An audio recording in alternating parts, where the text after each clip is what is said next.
Y precisamente se ha anunciado desde el gobierno municipal la flexibilización de la cuarentena a través del retorno del transporte público en las calles a partir del próximo lunes 6 de julio. Estamos en contacto con Lucy López, ella es directora de Tráfico y Transporte de la Alcaldía Municipal de Santa Cruz de la Sierra. Muy buenos días, muchísimas gracias por atendernos. Y quería preguntarle, ¿bajo qué parámetros es que se ha determinado la reanudación de los servicios del transporte público en Santa Cruz?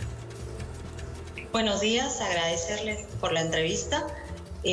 Informarles que justamente uno de los parámetros que se ha evaluado es que el sector de transporte ha tenido 100 días sin actividad. Ha sido uno de los sectores que ha acatado las medidas. Ese ha sido un factor que se ha evaluado porque son 100 días sin trabajo. Otro de los factores que se ha evaluado es que en la medida que las actividades vayan a desarrollarse, esas personas van a necesitar un medio de transporte.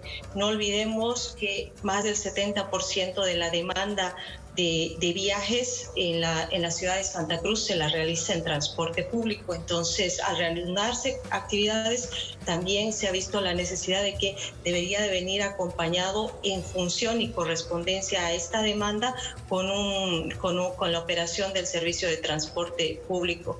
Otra de los parámetros, de los motivos que han justificado esto es la razón de que son aproximadamente 45 días que se ha tenido reuniones con el sector para analizar cuáles son las medidas y cómo podríamos dar cumplimiento a las recomendaciones del Gobierno Nacional en cuanto a medidas de prevención de contagio del COVID.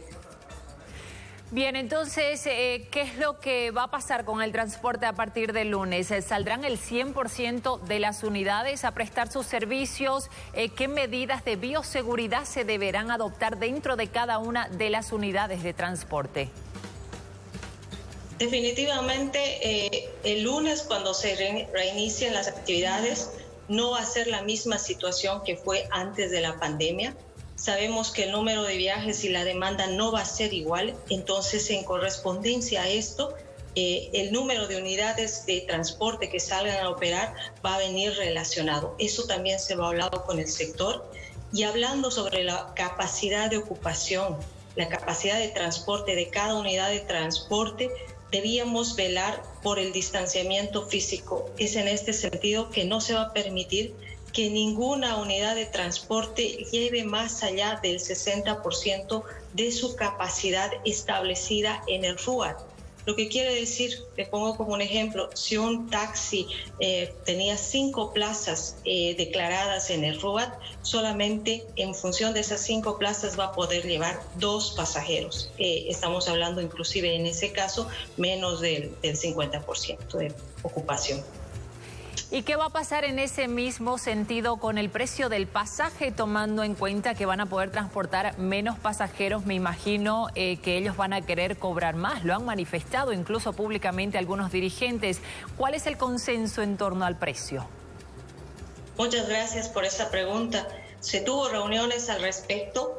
El sector de transporte nos hizo llegar su estructura de costos. Nosotros elaboramos la estructura de costos. Trabajamos sobre la base de costos de operación, costos de mantenimiento, costos administrativos y los nuevos costos que van a implicar la desinfección de las unidades del personal y de los usuarios. En torno a ello se trabajó, se vio cuál era el costo por kilómetro y cómo iba a ser la nueva realidad.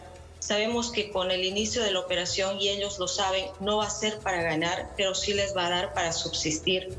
En ese sentido, y agradecer al sector por la comprensión, porque la ciudadanía estaba atravesando un momento muy difícil. Muchas de las familias no están trabajando y van a volver a las actividades.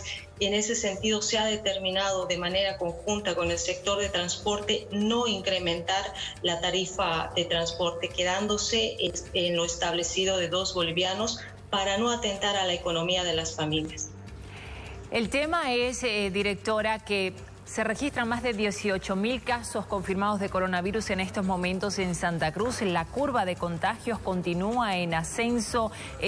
¿Esta autorización que le están dando al sector de transporte público es más por una presión que, dijo usted, están más de 100 días sin trabajar, o han tomado una recomendación técnica, médica, para poder autorizar que vuelvan a las calles?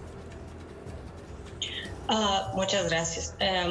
Se han hecho varios análisis a nivel internacional de otros sistemas de transporte en Colombia. Se ha hecho seguimiento a lo que está ocurriendo en Colombia, en Brasil, en Santiago, y en ninguna de estas ciudades el sistema de transporte público masivo ha paralizado. Sí ha modificado su operación, se ha disminuido, se ha aumentado, frecuencia, se ha implementado el distanciamiento físico dentro de las unidades de transporte y en las estaciones, y a ello se ha sumado la desinfección. Tener un protocolo de desinfección, a cumplirlo diariamente cada que realizaban un nuevo recorrido, y con esto se ha podido verificar que la incidencia del transporte en nuevos contagios no ha sido importante, el transporte no ha paralizado, y considerando estas recomendaciones de los países vecinos es que se ha empezado a trabajar.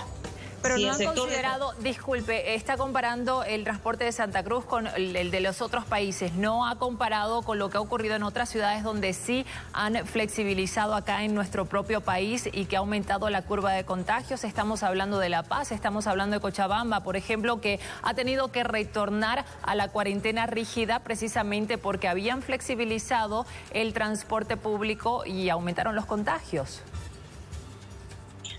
Justamente, si se recuerda, cuando se inició las operaciones en la ciudad de Santa Cruz, uno de los problemas que tuvieron fueron las aglomeraciones. Creo que el gobierno municipal y el COE están tomando una decisión acertada al hacer el ingreso de las actividades de manera escalonada. Eso va a impedir este tipo de aglomeraciones. Es importante que no exista el acercamiento entre las personas, que estemos aglomerados. Esa es una causal del contagio y tenemos que trabajar en ello. Tenemos que seguir las recomendaciones del COE, dar estricto cumplimiento a los protocolos de desinfección de las unidades de transporte. Bien, para finalizar, directora, ¿qué pasará con el transporte intermunicipal, interprovincial, interdepartamental? ¿Estos también estarán autorizados de prestar sus servicios a partir del próximo lunes? Cuando se elaboraron los protocolos de bioseguridad, los trabajamos de manera coordinada con el gobierno departamental, con la Dirección de Transporte, lo que quiere decir que hemos tomado las mismas directrices. Ya corresponde al gobierno departamental y a la Dirección de Transporte hablar del tema, porque es la autoridad a la que le compete ese tipo de servicio de transporte. Perfecto, directora, muchísimas gracias por esta entrevista. Nos mantendremos atentos a lo que ocurra hoy en esta reunión que se va a desarrollar entre los 3 niveles de gobierno y diferentes sectores en el COE para definir el futuro de la cuarentena. Continuamos con más.